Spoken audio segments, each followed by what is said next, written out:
Galatians 2 verse 3, but even Titus, who was with me, was not forced to be circumcised, though he was a Greek. And I bring this verse out because of Paul's discussion on circumcision, which we already know from our studies of the book of Galatians.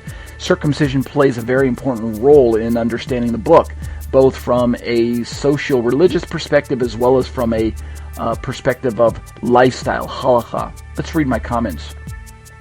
Paul says that Titus was not forced to be circumcised, right? Even though Titus was a Greek. And yet, if you remember from memory, in Acts chapter 16, Paul actually did circumcise Timothy, which I don't think Timothy was forced to be circumcised by Paul in Acts chapter 16. So let's play with this word force, right? My comments read, the key to understanding this particular verse is the force of the Greek word translated as forced. Pun intended, right? The Greek word force, which is anankadzo, which is translated by, let's see, footnote number 77 has, the TSBD, Thayers and Smith's Bible Dictionary, defines or shows anankadzo as to necessitate, to compel, to drive, to by force, by threats, etc. In other words, to compel is probably the word that we're familiar with in the English. And basically this word suggests, as I looked it up, it suggests that Titus, a Gentile believer, right? Paul says he was a Greek. He's a Gentile believer. He did not even wish to be circumcised at that time, even though it is a clear command of Torah, right? We know it's a command of Torah. You can read about it in Genesis 17, and you can read about it in Leviticus. I think it's Leviticus around chapter 6 or so. So we know that circumcision is a command, but many would say, well, of course he didn't get circumcised because he's a Greek. He's a Gentile. It's only for Jews. Well, maybe, maybe not. Let's keep reading. Why would Titus not wish to exercise his right to Torah as a full-fledged member of the community, right? He is a member of the Torah community, that is, he's a believer. Perhaps he was a green believer, right? You've met people who are brand new baby believers. Perhaps he was a seasoned believer with proper motives, right? We don't know for sure, but we do know that he declined. Remember, I say being with Sha'ul, he was surely aware of the prevailing rabbinic halakha that Gentiles were not considered covenant members until after conversion.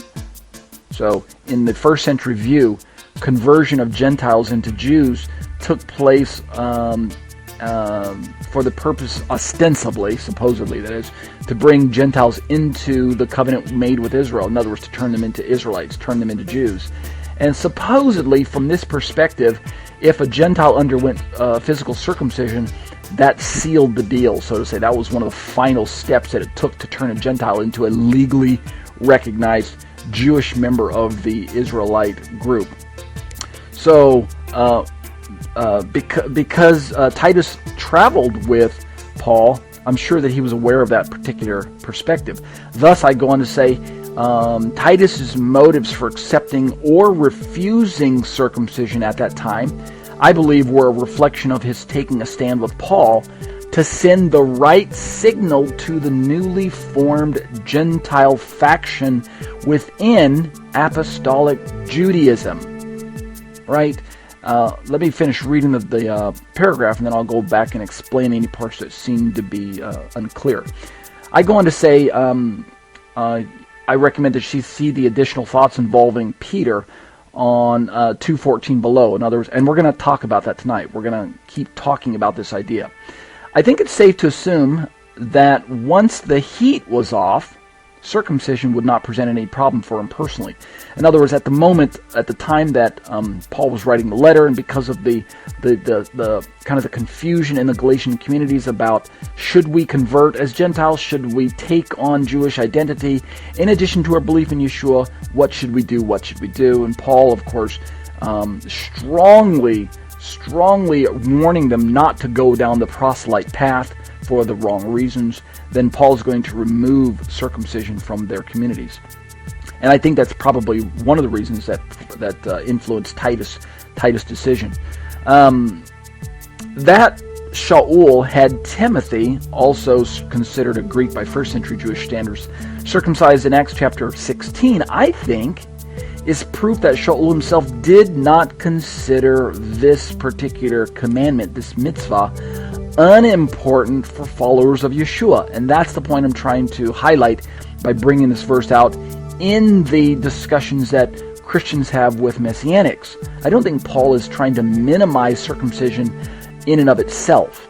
That's the point I'm trying to make. And I think that's the point that many Christians try to emphasize when they discuss Paul's views of Torah with me. They try to tell me, well, look, see, Paul didn't think circumcision was very important. That's why he didn't have Timothy circumcised. Why he didn't have Titus circumcised, etc., etc. I go on to say, what is more, that Shaul did not view circumcision as equal to conversion can be deduced by his comments in Galatians chapter 5 coming up later on, right? And I think this Greek word anankadzo shows up a total of 9 times in the apostolic scriptures. And if you look at footnote number 78, I've got the listing there for you. It shows up many, many times in the Gospels and then book of Acts. And then we see it here in Galatians. And we're going to see it here in Galatians again a few more times, this force, anankadzo.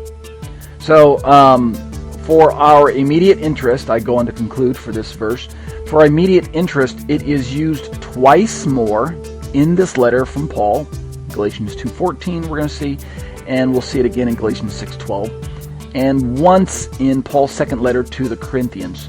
Interesting by association, I believe, is how Paul uses this word in Acts 26:11, when Paul describes his former zeal to, quote, compel, that's the same Greek word anankadzo, to compel, in quote, the followers of the way to blaspheme, right?